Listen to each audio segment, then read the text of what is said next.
the latest medical scam in. Ooh, I like this. The latest medical scam in Columbus. Right? Rapid medically supervised weight loss. Oh my gosh. So Also known as RMSW. yeah, unbelievable, right? What is this all about? And so it's a new thing. Got to eat my cough drops. So one of my clients was talking to me about one of her friends that's got referred by her doctor to this new thing, or I guess it's a guy. Got referred to this new thing. Guy lives in Atlanta. Got referred to this thing. He comes in and he gets put on this medically supervised rapid weight loss thing. So the guy's down like 50 pounds, in a super short amount of time, and he looks all emaciated. Basically it's like the Dachau death camp plan, where you starve yourself and you do all this cardio training, this aerobic training, under the supervision of a medical professional, a doctor. And somehow that's cool, right? It sounds like it's a contradictory statement. Well, the sad thing is that's reality these days, and it's disgusting, and it's an abomination to the medical profession. And basically what they do is they put this guy. Oh, and they got their own line of supplements, right? So they hook you on this thing where you got to pay for the consultations, and then you got to pay for the supplements, right?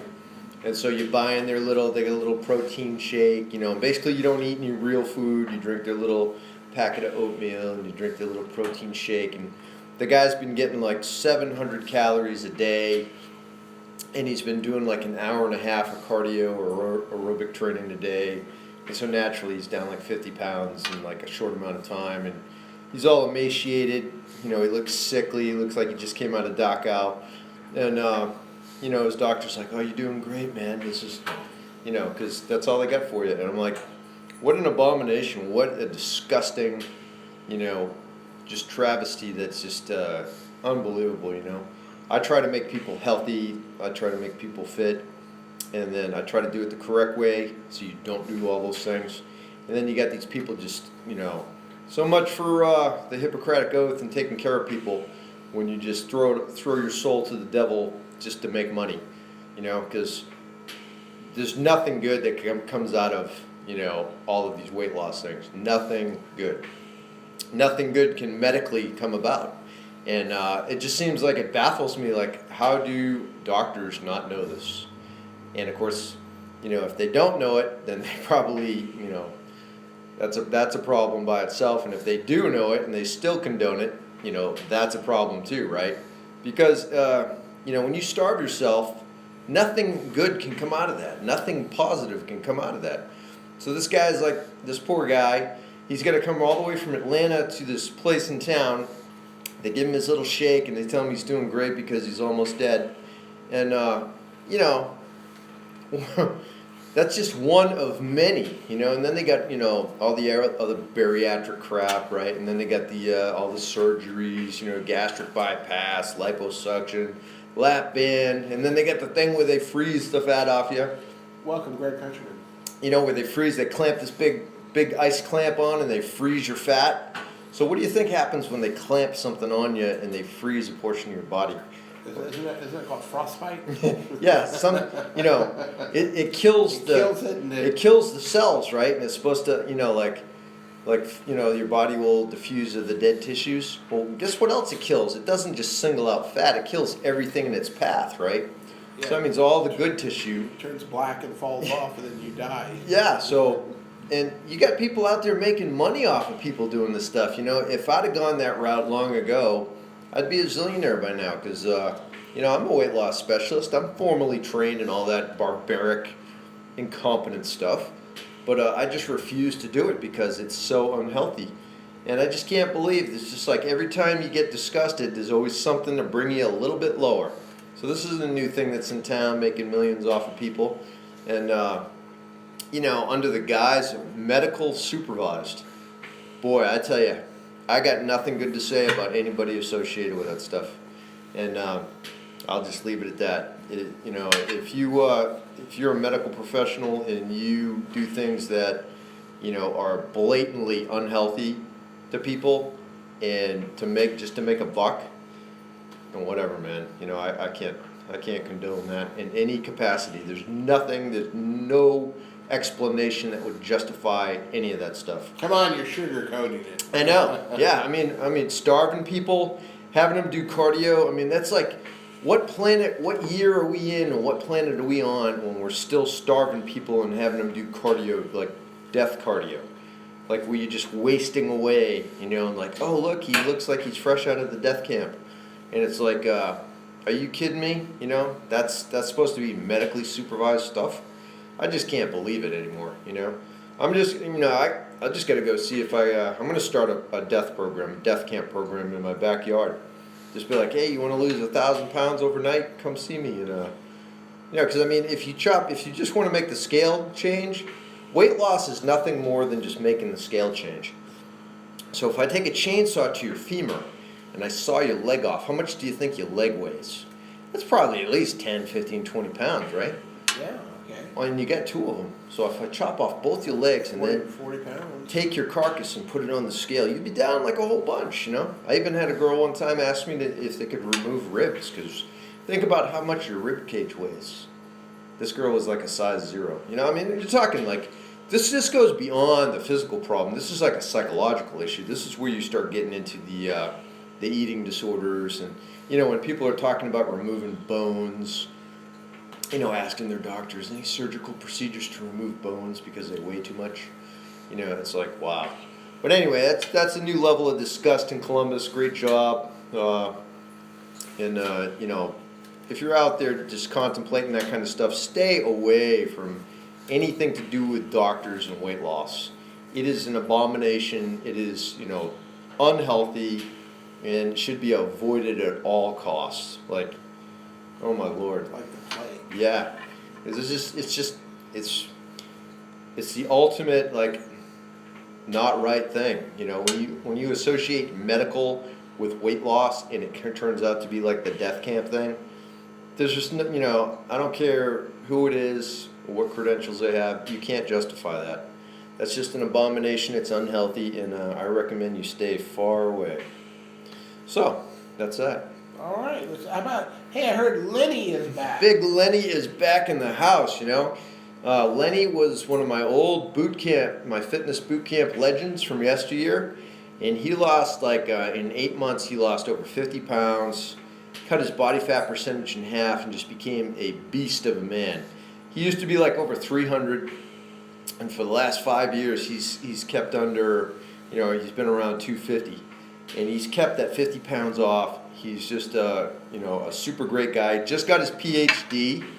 Now, Dr. Lenny, and he just looked like a big, huge, fat beast of a dude, and then he just became a beast mode, and now he's back, and he's got another baby on the way, and he's going to spend the next 60 days with me to transform into a super ninja, so he can go to his next job in Syracuse, New York, and he's got another baby on the way. He's got a new professor job. How old a guy is he?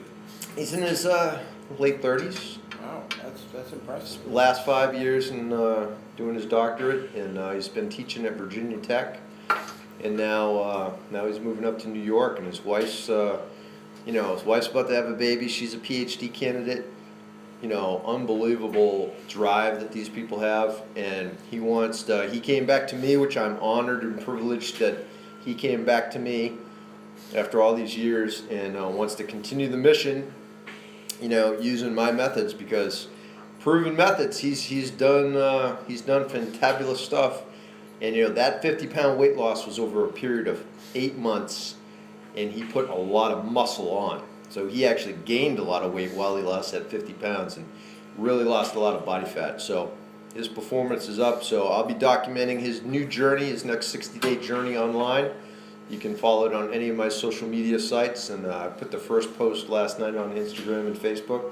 And our call line is open, 706-940-0541, 940-0541. There you go. And so Lenny is back in the house. If you want to watch his journey for the next 60 days as he transforms into a super ninja, you can check it out on Dempsey's Resolution Fitness or Eric D6 on Instagram, Facebook, and whatnot. Yeah, old Lenny, I'm excited to have him back. All right, let's talk a little bit about stomach issues fixed with fat intake. Yeah, a lot of people, right?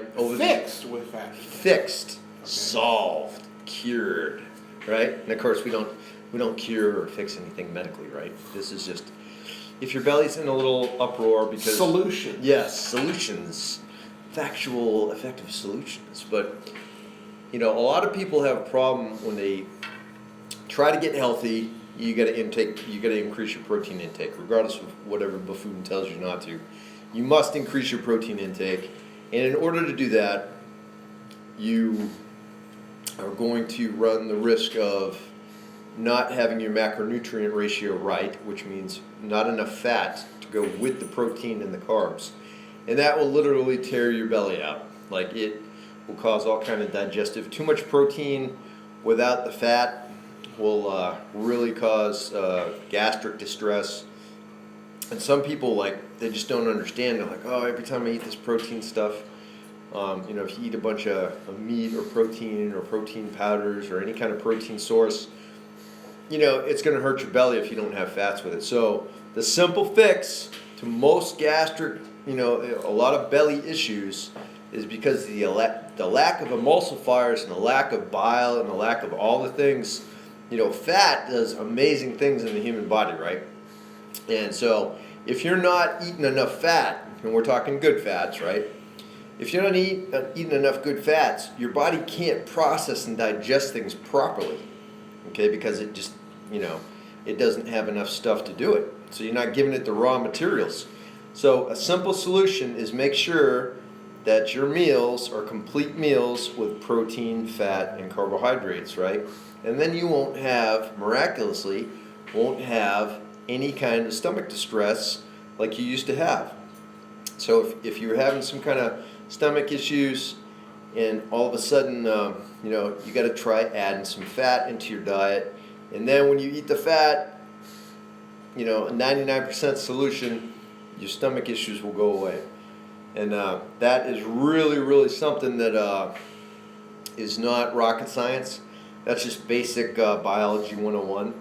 If your body doesn't have enough fat, it can't do all the stuff that, fat plays numerous roles throughout all the different processes in your body.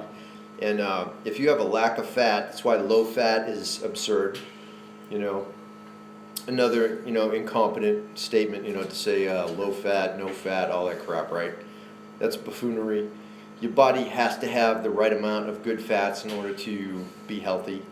Okay, so right off the bat, if you have stomach problems with eating, the first thing you want to look at is your fat intake, your fat sources, and then start adding good fats into your diet with the proper ratio, and you'll be surprised at how quickly your stomach issues go away. And that's I've done that with I don't know how many people. Simple fix: eat your fats. And what's the solution? Like a handful of almonds, a tablespoon or two of extra virgin olive oil will take you a long way in fixing your belly. Let's talk about two real causes of today's health problems. Yeah, all the health stuff with all the crap going on about obesity, metabolic syndrome, high blood pressure, high cholesterol, the high blood sugar, right? Diabetes, type 2 and all that. All these things, heart disease, cancer, all of the stuff going on that, is pretty much plaguing the bulk of the population, right? I mean, you got to think about it, right? We're suffering numbers, casualty numbers from all these things in the hundreds of thousands a year. I was going to say, you just about went over my medical history. Right, yeah, that's...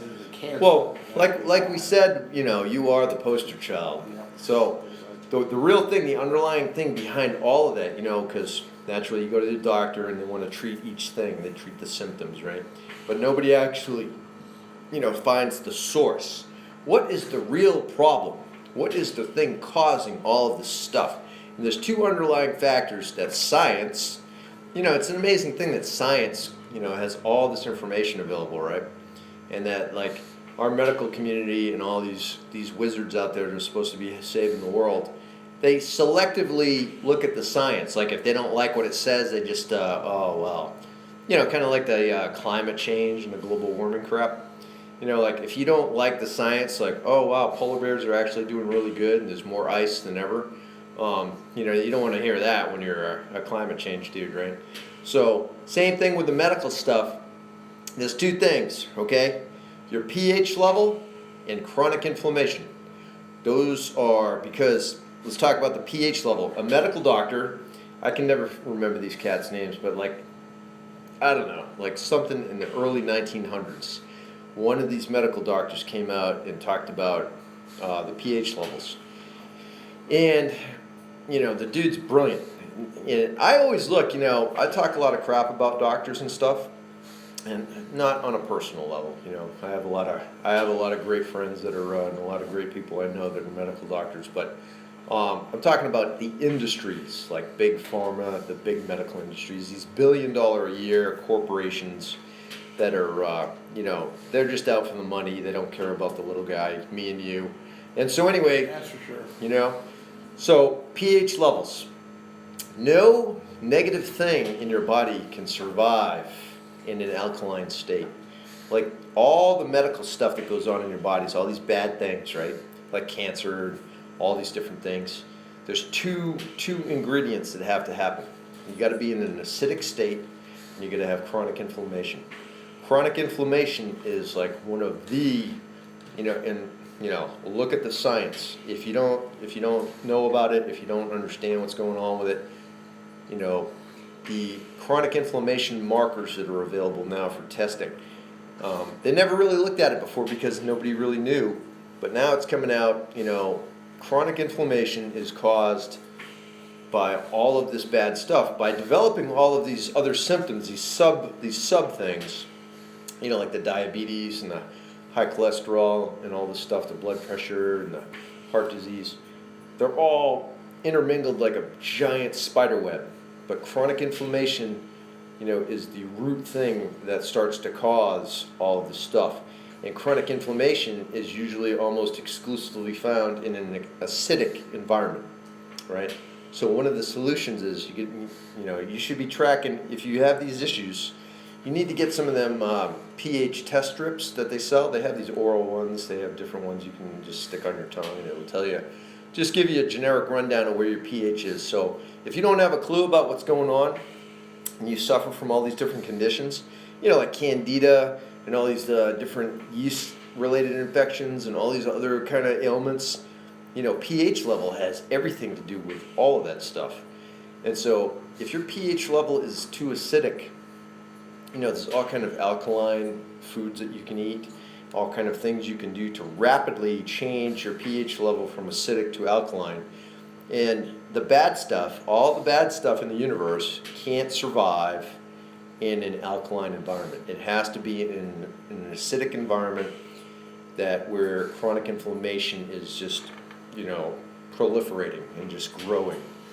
And so chronic inflammation and your pH level are the two main things that everybody needs to start looking at more closely, including the doctors, and start addressing those things so that people wouldn't have all of these other things develop.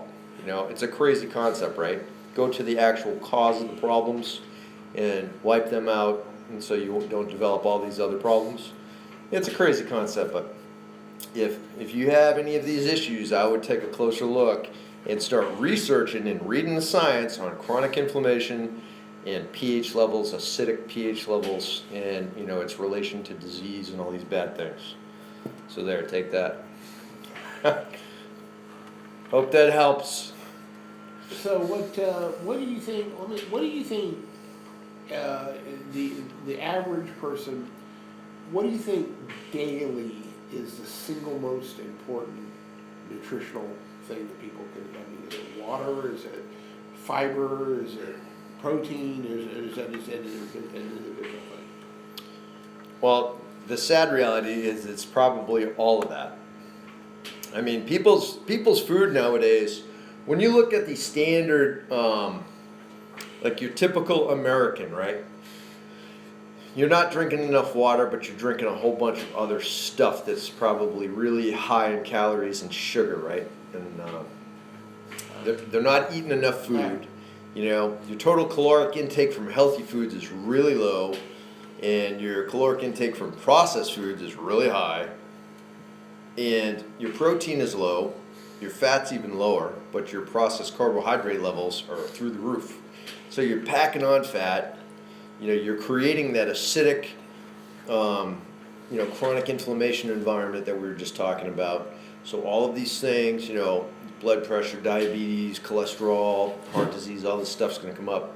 And yes, the chronic inflammation, more and more science is showing these acidic things like cancer, heart disease, all of these things coming directly out of the chronic inflammation and the acidic stuff, This is like, it's like the elixir, like the cauldron of death, where you stir this pot with all this stuff, this acid and chronic inflammation and all of the things that go with it, and then all these diseases erupt out of it. So basically all the stuff people are doing is contributing to that in some way, because your average protein intake for everybody is too low, right? Protein intake should be way higher. Your carbohydrate intake should be from non-processed sources based on your activity level, mostly vegetables and fruit, right? And then your good fats, nuts and seeds and oils, and coconuts and avocados and stuff like that. You should be mixing that, and that's a whole separate topic. Fats is such a complicated issue that requires its own talk about that someday. Someday soon we'll talk about fats, maybe next week. And but all of these things, all of these factors, all have equal importance, because if even one of these is off, you're going to be having all kind of issues. But to say, what's the one single one, I think for every person it's a little different. Like Joe, what would you think it would be for you? I mean, you were eating like what? During your massive transformation plan there, you got down to like a meal a day at some point, right? Yeah, I mean, what was it before that? No, we don't care what it was before that, because that was in the past. Okay. Right? We're talking about your current situation, because remember, we always go back, you revert back to that. You want to talk about what you used to do. Typically some salad, vegetables, fruit, and some sort of either like chicken, grilled chicken. Right. Then like a little bit of fiber, and a lot of water. Right. So now that's good, but of course, the big thing with that is the caloric intake is really low, right? Yeah, I think so. And there isn't a lot of fat in there, right? So low fat, low calories, which is sticking with the traditional mainstream stuff that doesn't work. So, every person's twist on that is going to be a little different. So there's no really one thing, but it's going to be in that top 5 category: caloric intake, macronutrient ratio, water intake, somewhere in there, right? Processed versus unprocessed food intake, and just, how many meals a day, just general lifestyle, general nutrition stuff, because the way you eat is, in conjunction with how you live during your day. Like if you're busy all day long and you skip breakfast and you skip lunch and you drink a bunch of stuff, energy drinks, and then you get to the afternoon, you're really tired, so you cram some more energy stuff, and and then you take maybe probably either fast food, or you have this big giant meal at home with all kind of carbs. That's your typical person, right? And some degree of that. And so that's a problem. That's the problem by itself right there. That whole scenario has to be adjusted. And I teach how to address each and every one of those subcategories as well as the overall picture. And that's, you have to address them all, and you have to address them all realistically, because you can't just fix it all overnight. Well, I think that I think you just hit on a very important issue. Terminology that you just used is that sociologically, in our society, this is my side of the coin.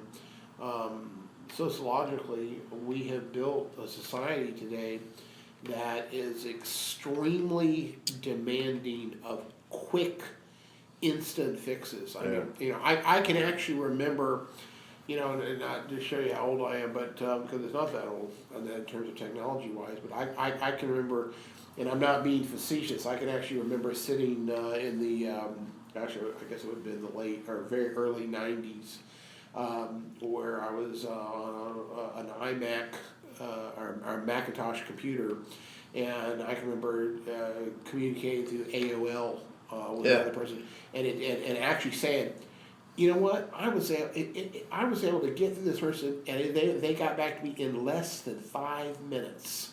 I mean, I was actually able to, you know, say something here, and it only took like 2 or 3 minutes for it to get back to me, and they're in another part of the country. Yeah, amazing. And they're on that versus, and then I can remember, you know, when we had the traditional modems. You know, I can actually remember when we had like I don't know what it was. It was a 7,200 baud a minute, and then from that it progressed up to 128,000. Then it was 256,000. Yeah, and then and that was just unheard of. I can remember when we had the very first computer I had, which was a Commodore computer. The hard drive was like 350 megabytes. Which your watch today is like is more than that. What my point is that everything revolves around speed today. Yeah, instant gratification. Instant gratification. Yeah. How quickly can I get this done? How quickly can I? Yeah. How fast is your printer? How fast is your internet? I want it faster. Right. And a blink of an eye. And when you say to somebody, it's almost like slugging them in the face when you say, this is going to take time. They go, I don't have time. Yeah. I need this done now. I want instant. Yeah, and that's the thing. Like, what people don't get though is that when like you get sick, right? You're gonna have time to get sick. You're gonna have time for the ambulance to come and take you to the emergency room. Sure. For your open heart surgery and stuff. You're gonna have time to lay in that hospital bed, and you're gonna have time for your funeral and your burial. And so you're gonna have time for those things. So you might want to spend a little bit more time preventing that stuff. And that's one of the social lifestyle kind of things. It's a challenge for everybody because lifestyle the whole planet is orchestrated around this quagmire that creates the situation where we're under pressure. You're out there just under the gun. You got stress coming at you from every angle, and it's all like a spider web. But you got to learn how to deal with it, step by step, case by case. And this is something that certainly I am guilty of, and I think probably most people are. Gosh, at least I know my kids are. My grown kids are all in their early 30s. Yeah. And they're at that same point that I can remember being in my early 30s. That they go, I can smoke and I can I can eat whatever I want and get away with it. And they can. Their body will for take a while. that, Yeah. For a while. For a while. And they just and I try very diligently to say them saying I don't know if I've said this to you before, but I actually remember. I don't know why you remember certain things that are so typically trivial, but yeah. I can remember sitting and I was watching it was in 1975. It was right before the bicentennial.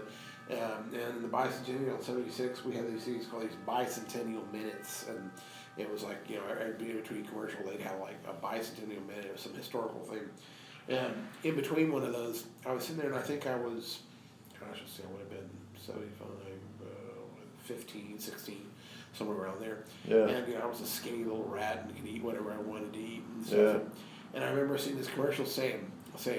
I can just vividly see it on TV. This guy saying like if you begin at by age 16 or 18 or something like that, on a healthy diet that's high in fat and all that like that, by the time you're 45, you will have already done severe damage to your arteries and those things like that. And I remember going, let's see, that's when we 15. Oh man, that's like 30 years from now. You got plenty of time. I got plenty of time. So I don't have to worry about that. I don't have any, and I mean, I literally remember saying that, 30 years. But people have actually done scientific studies on that, and not that it requires really that kind of rocket science, but when you're young, it's all about the vanity, and it's all about the looks, and it's all about the aesthetics. You just want to look good and be cool. And then when you get older, like when you're over 40, all of a sudden, reality kicks in, and like you're starting to think about the long term, the big picture, like, holy mackerel, I'm not as young as I used to be, and I'm getting older, and man, you start thinking about like longevity, life, like being around for your kids and your grandkids, and a whole new different thing. Yeah, absolutely. And it gets back. I remember, one thing that I used to like to do. I used to like to run, and one of my, I don't know why I particularly like this, but I would like to go out, like in a big field somewhere, and I would like to start them, and I'd like to just run as fast as I could, as long as I could, until I would just like literally fall over on the ground, and my heart would just go boom, boom, boom, and I thought that was a great feeling. And I thought, hey, of course, it's a great feeling today. I would have only felt it once. Dead. Well, sudden cardiac death syndrome, Joe. Yeah. No doubt about that. Yeah. And so you think, and you just you sit there, and I can remember eating a bowl of Cheerios. I used to love to put a cup of sugar in a bowl of cereal, where I had a big goo of sugar with every bite, and those days of I don't mean to talk about a cliche here, but I remember those days as a police officer going by very, very best donuts and getting, a dozen hot donuts that would melt in your mouth, and just, eating a dozen donuts, at a time. I probably had enough sugar in me to launch a missile or something on that. But yeah, but you can see, like, you have been the actual roadmap to destruction. You have seen how that's panned out. And obviously you've changed your ways because of such behavior. And but you can't, like near death. yeah, like that kind of does it for me. It does it, right? Yeah. But you can't tell a young kid that. It's stuff like, just like me trying to tell my son stuff, you trying to tell your kid stuff. There's a certain age where they don't listen to the parents. I remember the night I had open heart surgery the day before. I generally feel I'm a relatively rational person, and I can remember, I don't know, it was about 8 or 9 o'clock at night, and I was going to have surgery the next morning, like 5 in the morning, and I remember just saying to Pat, she was like, "What are you doing?" I said, I want to go home. And she said, "What do you mean?" I said, I just want to go home. I don't want to do this. And she said, "What do you mean you don't want to do this?" And I said, "I don't want to do this. I want to go home." Yeah. I said, "I just want to just not worry about it anymore. Let's just go home." Of course, I was going through an episode, I guess you'd call it. I had to have the doctor come in and talk to me and stuff. And he said, if you don't do this tomorrow morning, you're going to be dead. In 2 days. You won't have to worry about it no more. And then you sit there, and I don't mean to be melodramatic, but I think in this case it calls for melodramatic. You sit there and I go, I'm going to go on tomorrow morning. I'm going to get out there, and they're going to, cut my chest open and then crack my ribs open with a spreader and then pull my heart out of my body. Yeah. Literally. And I tell you, when you talk to your cardiologist, or your heart surgeon, not your cardiologist, your heart surgeon, and you say, "Hey, so I guess you got to see my heart real close." And she said, "I held it in my hand." You're like, wow, you've held my heart in your hand. Talk about intimate relationships. I said, let's see, God and you. Yeah. I mean, yeah. Wow. You do have an intimate relationship with that person, and then you go through but you get to the point too, you reap what you sow, and I guess that's and I got it. I'm gonna tell you, and I've said it before, and I'll say it again. Yeah. I created that problem. I mean, I knew what I was doing, and that's the key thing is that I used to sit there, and I'll be honest with you, I used to like criticize people, like say, I can't understand how that person can sit there and suck on that cigarette, knowing that that's carbon dioxide and it's going to go there like that. But you know what? There's no difference in sitting there. I can remember. Pick your poison. Right? I can remember sitting there with a big, giant, huge ribeye steak with probably a half a pound of fat on it, with a double order of French fries and half a bottle of ketchup poured on that with a loaded baked potato with a half a stick of butter and sour cream and like that, and then eating all that and with a half a gallon of sweet tea, and going thinking like that was going to be healthy for me. It was, and I think what was bad about it is that even when I would do that, I would know. My body reacted. My body didn't react like, oh, this is so nice. Yeah, deep down, you knew it was wrong. Yeah, I knew it was wrong. Yeah. But how do you convey that message to people, so they don't do it, so they don't follow in your footsteps, right? When you walk around, I walked around for 2 years before I had a heart attack with these, I could feeling my heart, feeling these pains go through my heart. Yeah. And, that was angina, that I had. But it's like, those things, that's the end state. That's like, okay, that is what actually happens. You've proven that the cause and effect. But like, how do you help people, not do that stuff? How do you keep people from following in that same path? Because that's the hard part. What I would say is, number one is you don't have. Here's one, I guess, an interesting way of saying this. It is not an easy transition. It's not something that it was for me but it was for me because I got to the point where I was almost dead. And then when you look at that's kind of a survival mechanism. Yeah. But the before that, I would say this is give somebody like Eric a chance. Let them and then learn things that you just didn't realize, that you didn't know, and learn about nutrition. Don't, like I said, let's face it, God love them, but you go to your family practice doctor, they're not into that. They're reactive people that react to, and they're not problematic. They're reactive. They're not proactive. They're reactive. How many times have you heard doctors say this? Well, let's try this. Yeah. That's what I was like. I think you got this. Let's try this drug. And try this. And if you have any reactions to it, let me know. We'll change the dosage. We'll change the dosage. And then what do they basically say? And I'm going to be critical. What do they say? What's the extent of it? Well, you need to go on a sensible diet and exercise plan. That's it. That's about it. That's about as far as they're going to go. And then they might give you a few photocopies of some stuff. Yeah. Saying these foods are high in this or high. But nobody has said to me, like, for instance, there's so many misconceptions. I know that, when I got out and started trying to look at my health a little bit, I know, like a lot of people, I was used to hearing the word, excuse me, I was used to hearing one of the necessity words. It always had the word free in it, F-R-E-E, and you know what that was?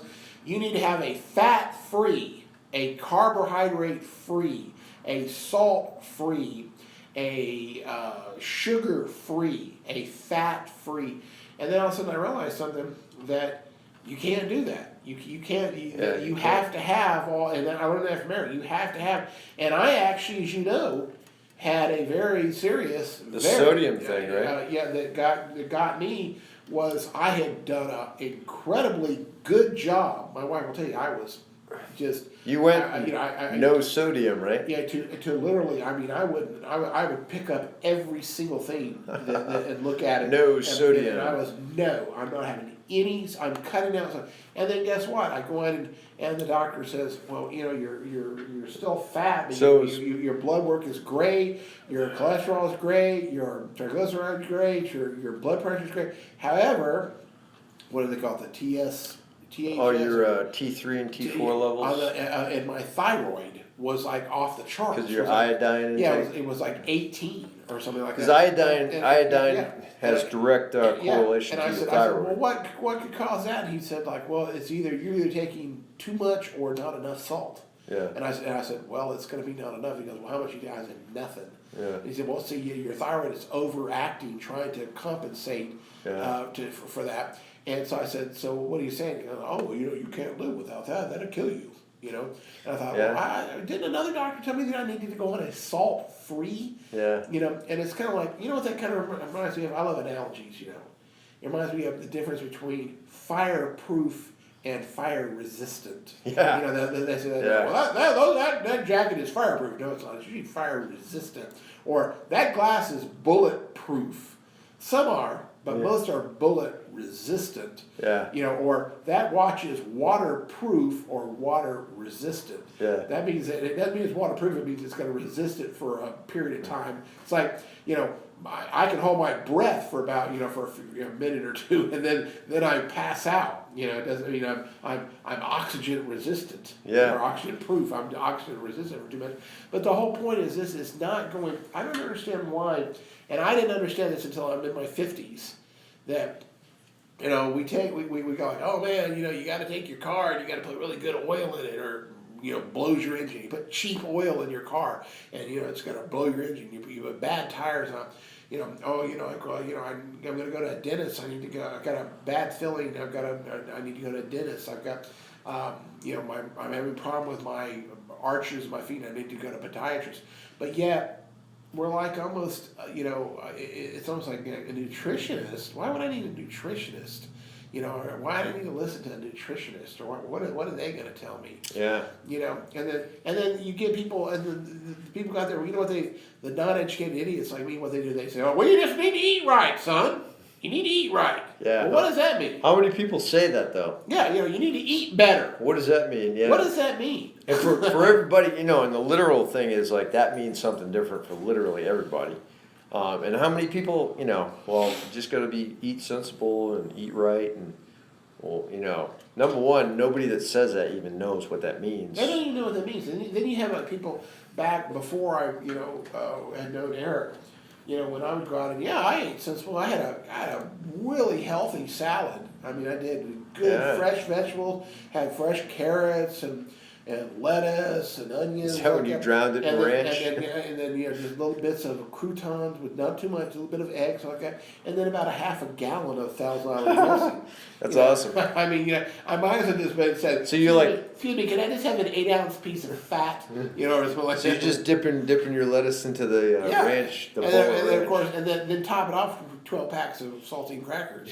You know, I mean, I probably came out there near ready to go into coronary. Yeah. You know, they said like, do you realize? You know, and you know when you there, I'm not saying be, you know, paranoid or fanatic about it, but I'm not going to say the name of the restaurant. But there's a restaurant I used to get where they take and I think everybody knows what I'm talking about. They take an onion and they make a very famous onion thing out of it, on that, and and it's called a loaded, you know, on this. Yeah. Well, it's got this dipping sauce stuff that you put it in.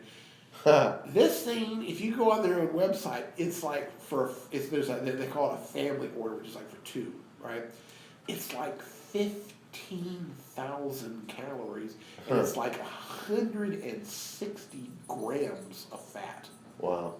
You know, so you eat the appetizer, and you just ate the calories and the fat for 2 weeks for a person, and then you have the big giant, you know, what do you call it, prime rib with, and I go, can I have the extra fat on that, because I like that fat on there, you know, or they call it marble, with the extra marble. Everyone's marbles.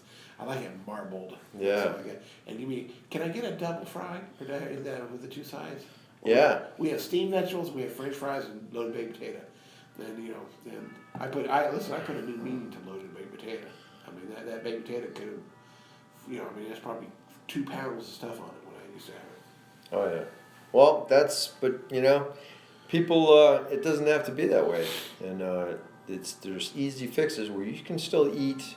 You know, the biggest problem I have with people when you're eating healthy is getting people to eat enough of the right stuff. Actually getting people to eat enough.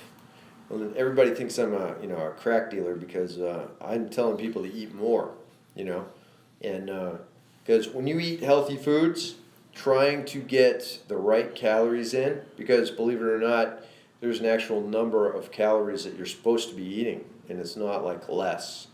You know, there's an actual number. So, you know, for me, I try to get in, you know, somewhere in the around 4,000 a day, depending on what I'm doing, what my goals are.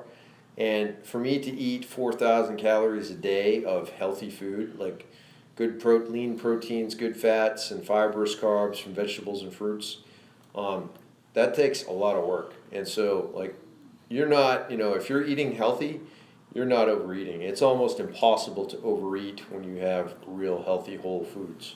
So everybody is undereating, and then when your doctor tells you to go, if you want to lose weight, the only solution that they have, the only grasp on the concept that they have is to eat less and exercise more, create that calorie deficit, and most people are already in a calorie deficit. And because you gotta remember, Joe, like that scenario where you were drowning all your stuff in salad dressing and stuff, that quickly went away. That went away, and that's no longer. But yet, when you refer back to things, you will recall that first, and instead of addressing like things that are affecting you right now. Well, and also, we've talked about this a little bit, on the show before, but again, now getting into sociological things, it's just like I can tell you, and I mean, again, it sounds like I'm being a little facetious, but I'm not on this one. Is, in my opinion, one of the crack cocaine of the food world, if you will, is the dreaded evil buffet of that. Because if you watch people that go to a buffet, I'm not saying it's not good food. If you watch it, it's like, okay, we have an all you can eat buffet, right? Yeah. If you watch people, what do people do? Even though that food's going to be out there, they'll take like 3 plates, and they'll load it. I mean, and how many of you heard, man, I'm going to get my money's worth here. And it's like they're afraid that it's going to be taken away. Yeah. Or something like that. So they sit down and they go, be an extra plate. And you look at them, they've got like 3 plates. I used to do that. Yeah. 3 plates of food. Look at this guy. Hey, there's the magic Scout dog. It's Scout. There he is. He's coming up on the video there, just saying. He's going to talk on the microphone. What are you going to tell him, Scout? Don't do it. Oh, that's the Don't do it. That's Scout, the magic dog. He's on that. He's Alright, killer. He's getting.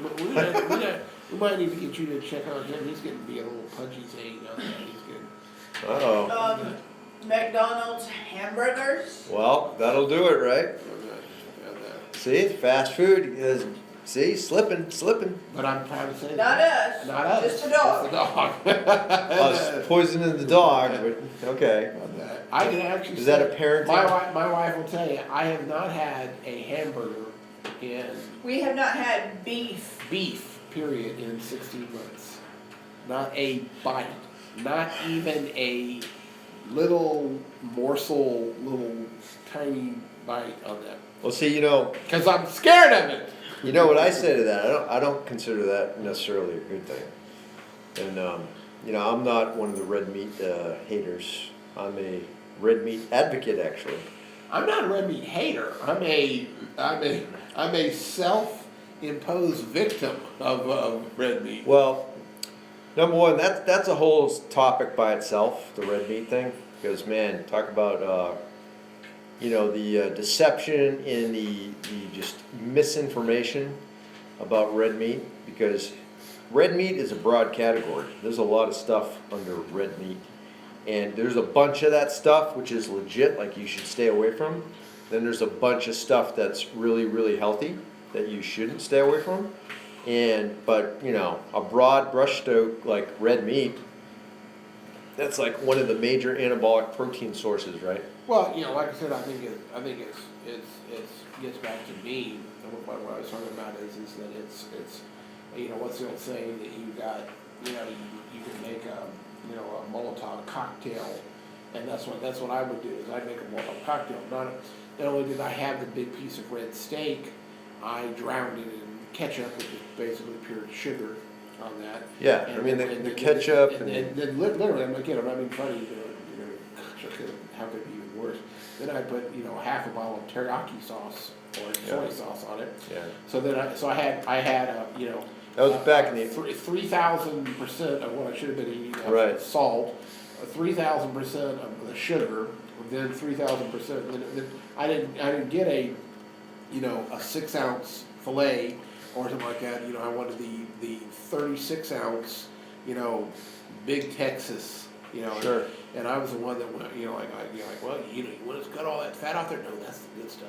But then, look at where you went. You went to the opposite extreme where you almost created a near-death experience with no sodium. Yeah, and that was the irony.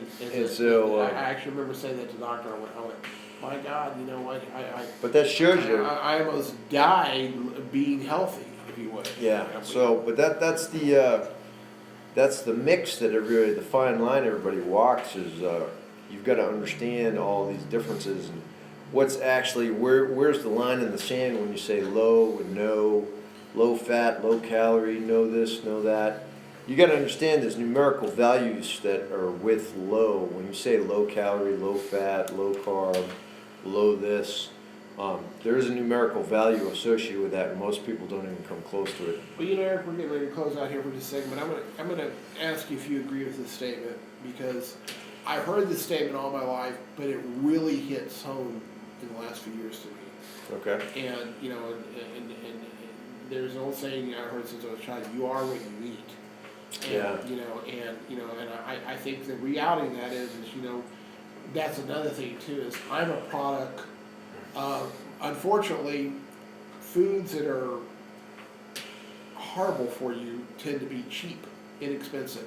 I'm the one that went in and bought, would eat a can of Pringles and Yeah, and that's chips and to think that's not by design is kind of foolish too, right? Exactly, and so what I'm saying is that when you sit down there, you got to ask yourself, when you pick up a can of something, and it says Dreams, this is prepared in high fructose syrup, and it's got yellow dye number 5 and red dye number 7 and monosodium glutamate and tons of preservatives. all these kind of things. Preservatives, And I go, chemicals. I don't think they had. I'm not being facetious. I'm being serious. I don't think 200 years ago when they went out and had to prepare dinner, when they went out and shot a rabbit, and They didn't have to worry about all that. had corn off their corn and their tomatoes and their lettuce and stuff and their bread that they make. I don't think Pick up a handful of grapes, Yeah. and what does the package say? Grapes. Yeah. Yeah. Ingredients. else. That's what the ingredient list should say. And Should be just the food. And and when you get on there, hey Lori, how are you? Nice to see you. But that's but that's the thing. Like you said, you are what you eat. But that's relative. If you're eating processed foods, you can't win. You can't win right there. I mean, if you got an ingredient list that goes more than like the grapes, you get number one with processed foods. You got to actually look at the front of the package, flip it over in the back, and see if it's actually in the box. And then when you see stuff, I mean, let's just be frank. When you pick up a fruit and you go, this looks like it's absolutely perfect. They're all perfect color, perfect size. There's no. Oh, they taste great. They taste great. The skin peels right off. I was looking in the fish section the other night at a local supermarket, and I saw some salmon in there, and it said color enhanced. Yeah. Oh yeah, they With have to put chemicals. color in it so people want to buy it. Because and then it's farmed, right? Yeah. It's from the farms where the fish live in their own wastewater. Yeah. Tell us what the word farmed means. Yeah. That's a code word, isn't it? Well, farmed is when they literally have the fish farm where they get this big tank and they got 10 billion fish in this one little tank and they're all living in their own toxic wastewater. They're getting fed all this garbage, this stuff, there's chemicals in the water to treat the water, to keep them alive, there's all this crap. And it's some of the most toxic, like nasty fish you can ever eat, right? And they pull them out and those, who knows what it looks like when they, chop up these fillets. So they're going to pump all this coloring into them and all these preservatives and all this stuff. And like tilapia is one of the worst, farm tilapia. So you want wild caught fresh fish that's, wild, like caught out of the ocean, caught out of the lake. Lori, that's listening to us right now. Lori, we're actually on Facebook Live right now and on YouTube and Periscope, and we're in the process of getting back on traditional radio on that, but we're not on a radio station right now. That's Yeah. traditional. We're working on it. we're working on. But it's about time to everybody for us to go. We want to thank Eric Dempsey from Dempsey's Resolution Fitness. Thank you. Here every Tuesday from 1 to 2 here on the Range Rose Got a Country Show. Absolutely. And give a phone number. Yeah, contact me at 706-573-4236. Remember to leave a message or text me if you can't get a hold of me. And email is eric@dempseysresolution.com. And you can hit me up on all the social media sites, Dempsey's Resolution Fitness or Eric Dempsey on any of the major social media sites. And message me on any of those platforms and I can help you out. Thank you so much. We'll see you all next week. Ms. Next Pat, week. Take us out.